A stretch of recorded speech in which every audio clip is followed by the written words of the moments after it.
hardest thing that we could do is change practice. And every day I get a new referral because somebody saw a video or something like that, and they're interested in plant-based nutrition. And almost always their existing physicians have either discouraged them or not mentioned it at all. People are being told after their heart attack, it's your genetics and it has nothing to do with what you eat. And the hardest part of just accepting that and not doing anything about it is having my friends who are my age, having heart attacks and some passing away, because the leading cause of death, as I always say, of cardiologists and nutritionists is heart disease. And so the biggest challenge that I think we have, answering the question of what kind of studies do we need, it's the prospective randomized trials. They're hard to do, they're few in number, and you have people who have done some great things with observational trials. And I think there's some things where the observational trial done for 30 years is better. Probably the best example is the Mediterranean diet being done for 5 years by Predimed, showing a 30% decrease in heart attack, stroke, and death, except it wasn't. It was actually only stroke, death, and heart attack were the same in the group, showing that in that 5-year study, if you're a neurologist, you're happy. If you're a cardiologist, you're scratching your head. Why should I recommend this when I'm not going to get a better outcome over 5 years?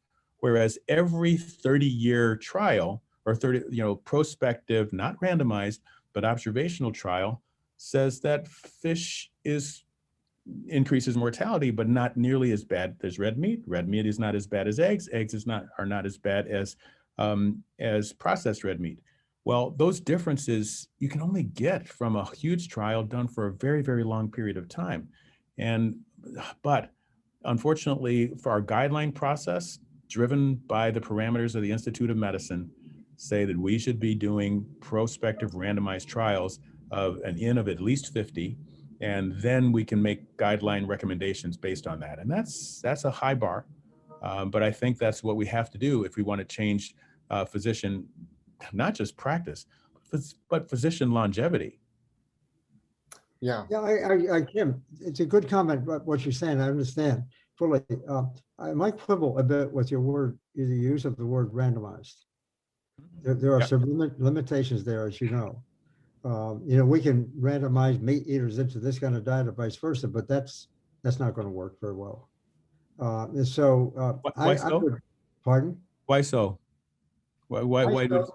Because if this is from my own sort of perspective, but if you got a group of people, you're going out to recruit a lot of people to do such and such trial, and then you say, okay, you're going to do this. You're going to, let's say it's different from what they did. You got to, let's say, a plant-based eater start to eat meat. It's not going to work. We got meat eaters starting to maybe having reluctance to jump into doing this kind of thing. So I'm not, as I say, I'm a little concerned about the use of the randomized word, in this context. But I do agree that the prospective nature of these kind of studies, we've followed them for a long time. Yeah, we've followed them for a long time. And so enough said. I just right. Well, I appreciate that, and I think when I've talked to Dean about this, because he's done them, but the numbers were small, he'd made the point, number one, it reached statistical significance, so that's all you need. And statistically, he's absolutely right. Clinically, it's not going to be included in a guideline because they were too small. And what he points out is that if you have strength of evidence, you don't need a large number. And the fact that every time you do one of these and you randomize someone to the control group, you're going to allow human beings to have events that they otherwise wouldn't have. And so you're absolutely right. I don't think any of us would, maybe the keto people would like to see going from a vegan diet to a meat diet. Most of us are trying to do it based on all of the observational trials. We'd be doing exactly the opposite.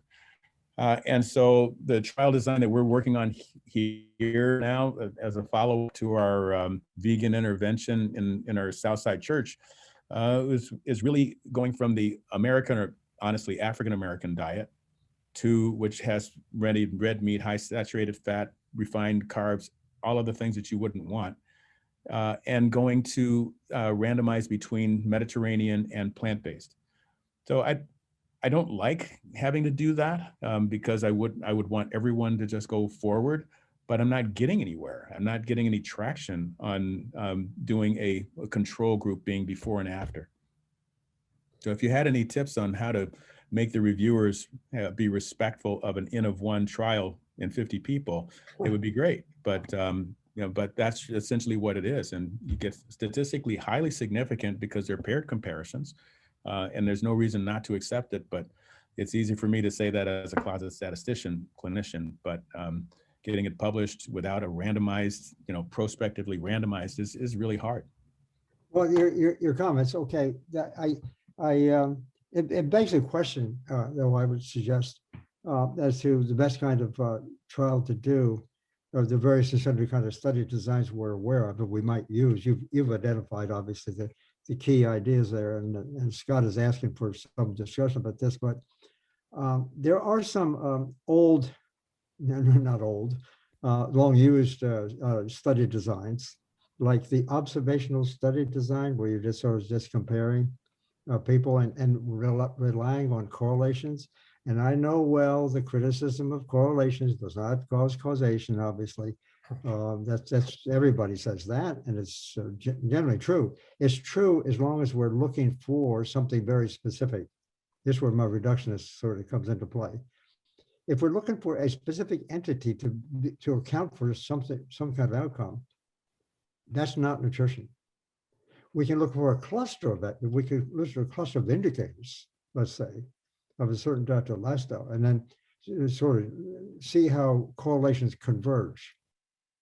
Are they tracking into the same direction? Then you can back off and say, where did all those come from? What kind of dietary lifestyle is really created that?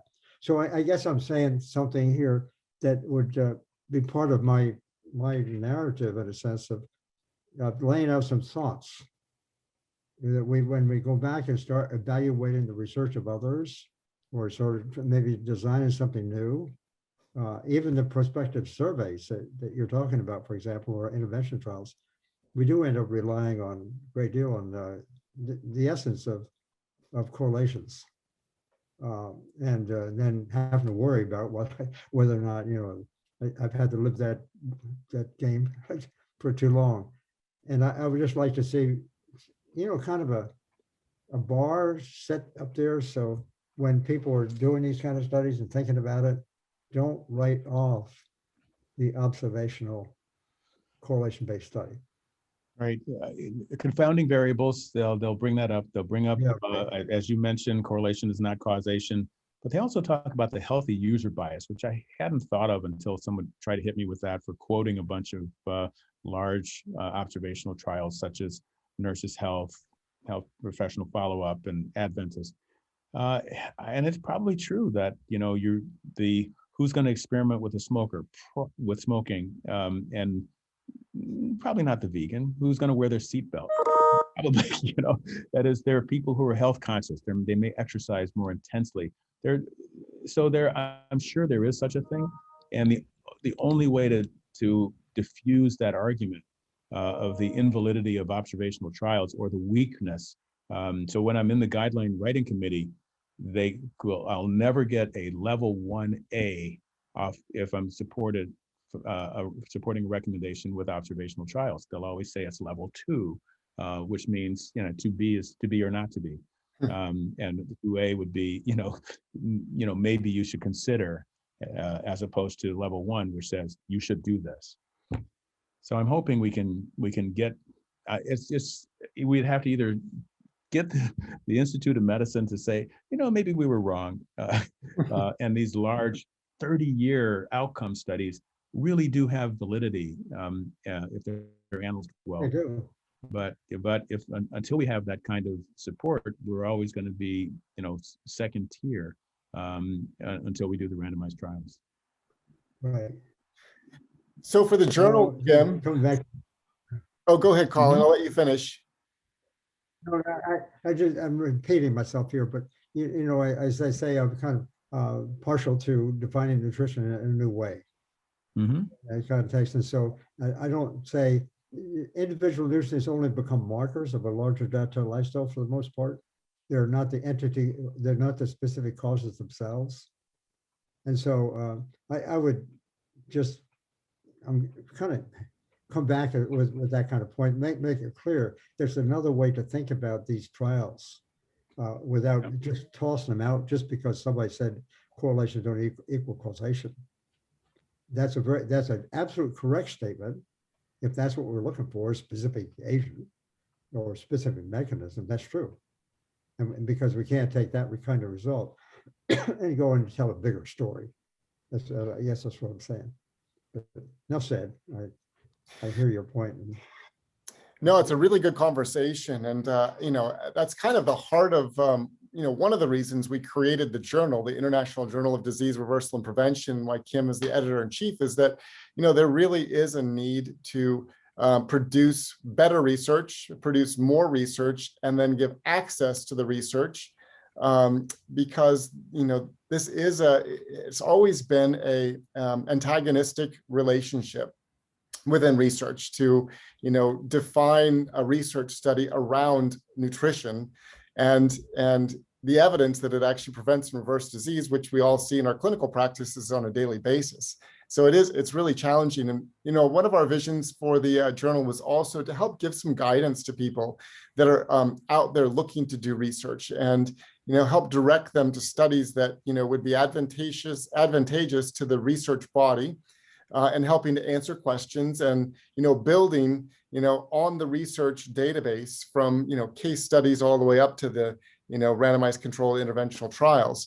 So, you know, Kim, maybe you can just give some, and Colin, some suggestions to all of those that are watching that are maybe interested in publishing, you know, what would be some valuable contributions to the research. And I'll just add, and this is my opinion, you know, while it doesn't end up driving recommendations, there still is some value in publishing case reports. You know, they're a part of the database, and sometimes a case report will fuel questions that will lead to another study and help to clarify some information. So I'll just turn that over to both of you, and maybe you can give some guidance or some suggestions.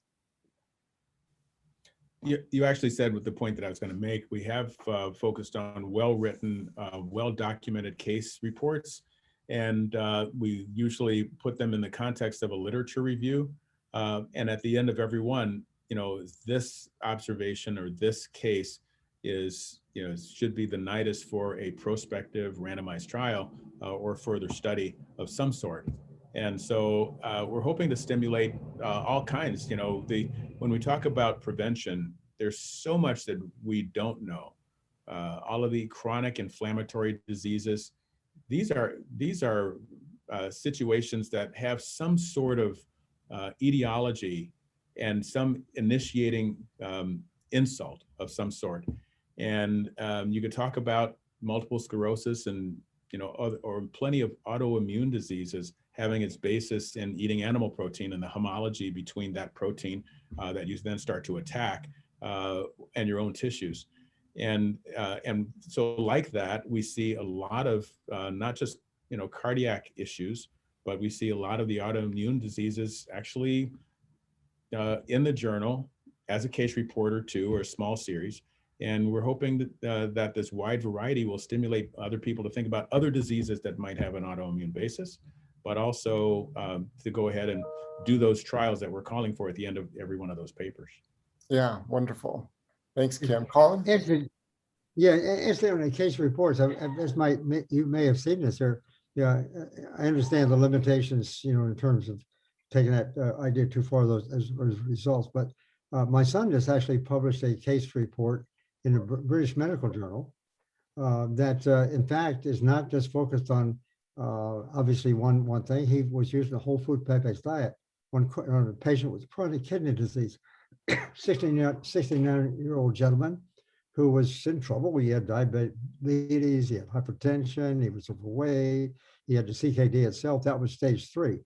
And he did really well, tried to, you know, measure everything over a 4.5 month period.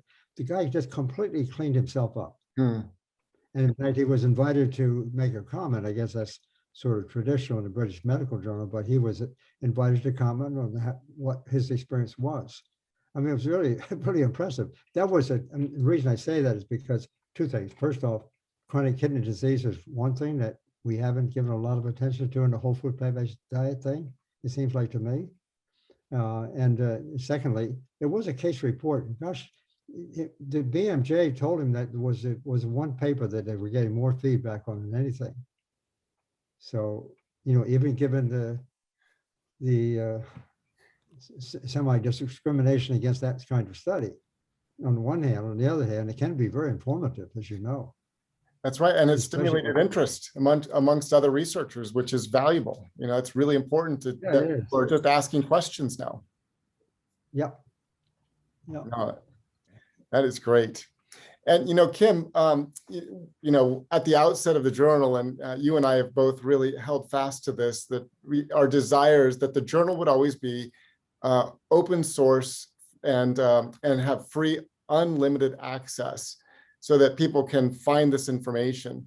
And so maybe just a comment from both of you on, historically, it's been difficult, I think, to publish this kind of research. You were making that point, Kim, with your church study.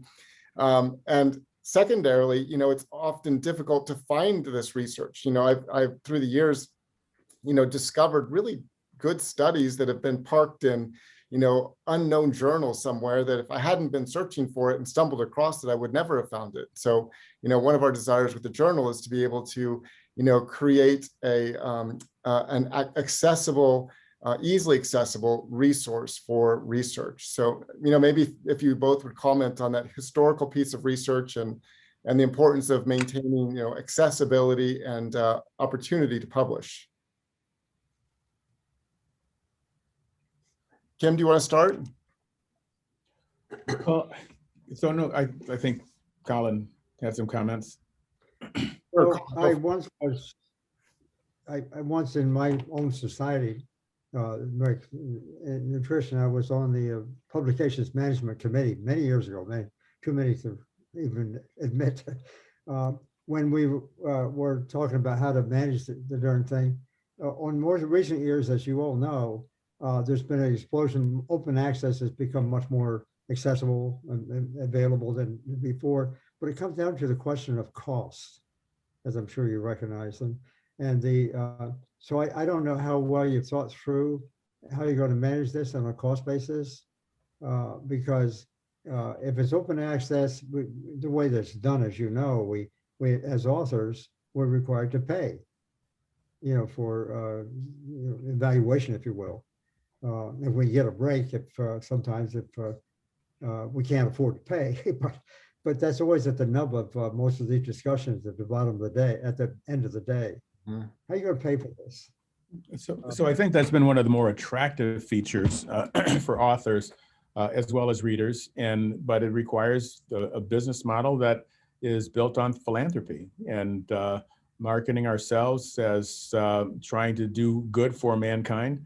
And Scott, I would say that we just can't press the message any better than what's going on right now. I mean, we're living in a pandemic where the people who are getting the sickest, hospitalization, ventilator, and dying are the people who have the lifestyle that is not conducive to a good outcome. On top of that, you have the pandemic of heart disease, which really shouldn't exist except for the way people are actually living, with a few genetic exceptions. And on top of that, you have people who really could have higher levels of health literacy, which we're trying to do, particularly with the digest, so that, and getting the word out about what is a healthy lifestyle in terms of nutrition and exercise. So I think we're doing a public service. My last comment about the finances is that, we probably could do more of making sure that people understand what we're up against because of the pandemic. Medicare was supposed to go broke in 2026. They're now saying 2024. And when they say that physicians and maybe institutions will be taking a 30% cut in Medicare reimbursement, that's not sustainable for the medium and inner city hospitals that are marginal on their finances anyway. And so the whole system could start to involute and break down, and we've got a very short amount of time to try to fix that. And so I always tell people, and I'm sure people have heard over and over again, that it's your patriotic duty to do plant-based nutrition and exercise and keep yourself healthy, pay into the system and never take anything out. And, you know, that's not possible for everyone, but many people could do that. And it's, so if we get that message out successfully, you know, that will be good for the country. And the best way to do that is to try to maintain the finances in good enough shape. So I would say, Scott, you guys have done a wonderful job of so far of working through the Plantrician Project and the donors, and anything that I could do to, you know, help do that more, I certainly would. Yeah, thank you, Kim. And, you know, as you know, we've been very blessed by the generosity of so many people that helped to start this journal and get it off the ground. But, you know, both Colin and Kim, you're making such a valid statement about the urgency of the financial situation for the journal and other research in plant-based nutrition to give greater validation to the community of the importance of whole food plant-based nutrition as the intervention for COVID prevention and the addressing all of the non-communicable disease burden in the world. So, you know, for anybody that's watching, you know, if you have an interest in donating to the journal, we would greatly appreciate it if you know somebody that would be interested in, you know, being a philanthropist and supporting this great work. Please contact us at plantricianproject.org. The message could not be any more important or urgent. And, you know, I want to wrap this up because I know, Kim, you've got a busy schedule as you do, Colin, and I really appreciate your time. And Kim, I just want to thank you as well and honor you for your service as the editor-in-chief of the journal. You've done a marvelous job, and we could not ask for a better editor-in-chief. You know, somebody that has the highest degree of integrity, and you walk that amazing line of being incredibly academic, but also incredibly compassionate. And so I just want to appreciate you and thank you for your service. Well, thank you. Thank you for your leadership, your innovation, without which we wouldn't be here. I appreciate it. Yeah, thanks. And Colin, it's always an honor to have you. You know, 65 years in nutrition and research. And I don't know of anyone else who has the breadth and the scope of knowledge and wisdom that you do. And so, you know, to have this opportunity to take a half hour and glean from your experience is always precious. So thank you. Well, thank you. Appreciate it. Yeah, and thank you all for watching. I hope that you've enjoyed this interesting and engaging conversation. And again, if you've not signed up for the journal, you can do so at www.IJDRP.org, International Journal of Disease Reversal and Prevention.org. If you'd like more information about the Plantrician Project or our conferences, it's plantricianproject.org. If you are interested in being a reviewer for our journal, please contact us. We're always looking for more reviewers in every specialty of medicine, and we would love to have you join the team. And then finally, if you're interested in donating, please feel free to contact us as well. We appreciate every donation, and it helps us reach more people. And, you know, through your generous support thus far, we have a subscriber base of 17,000 people around the world. The journal is read in countries all across the world today because of your support thus far. So I just want to thank all of you. Again, Kim, thank you. And Colin, thank you. Blessings and have a marvelous day. Thank you very much. Thanks, gentlemen. I'm a little late, but I'm going to go play plumber if I can before my next meeting.